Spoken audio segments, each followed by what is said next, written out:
भूतनाथ चोर की डरावनी कहानी। एक छोटा सा गांव था जहां चोरी की घटनाएं अचानक बढ़ने लगीं।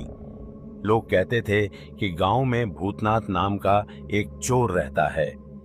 भूतनाथ के बारे में अफवाह थी कि वह मर चुका था, लेकिन अब उसकी आत्मा गांव में घूम घूम कर चोरी करती है।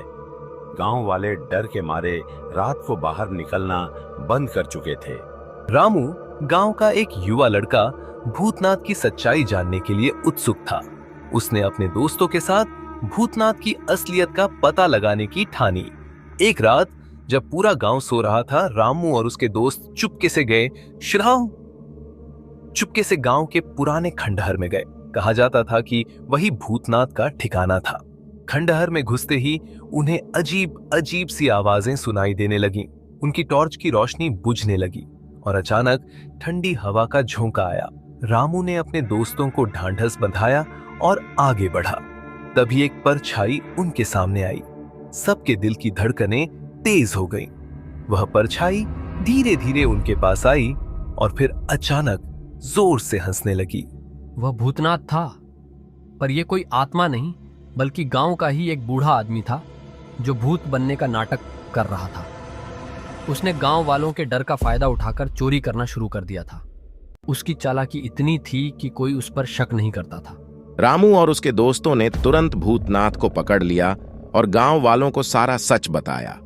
लोग यह जानकर हैरान थे कि जिस भूतनाथ से वे इतने दिनों से डर रहे थे, वह असल में एक साधारण चोर था।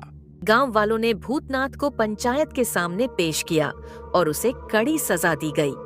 गांव में फिर से शांति आ गई और रामू और उसके दोस्तों की बहादुरी की चर्चा हर जगह होने लगी।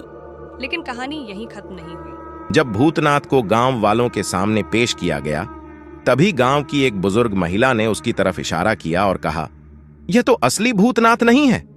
सब चौंक गए। रामू ने महिला से पूछा, आप कैसे कह सकती हैं कि यह असली भूतनाथ नहीं है? महिला ने कहा, भूतनाथ कई साल पहले मरा था और उसके मरने के बाद से गांव में अजीब घटनाएं हो रही हैं।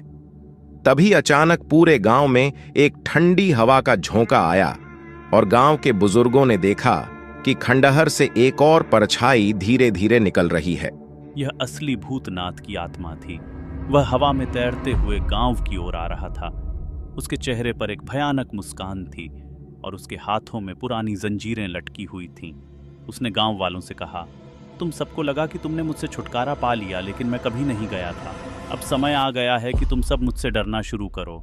गांव के लोग डर के मारे इधर उधर भागने लगे, लेकिन रामू और उसके दोस्तों ने हिम्मत नहीं हारी।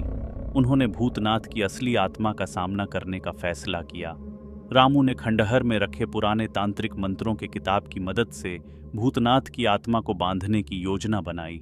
एक भयानक मुकाबले के बाद, जिसमें खंडहर की दीवारें हिलने लगीं और हवाओं ने गांव में तूफान ला दिया, रामू ने भूतनाथ की आत्मा को मंत्रों की शक्ति से बांध दिया। आत्मा ने चीखते हुए कहा, तुमने अभी के लिए मुझे रोक दिया है, लेकिन मैं फिर लौटूंगा। इस रहस्यमयी और डरावनी कहानी ने गांव में एक नई सच्चाई छोड़ दी।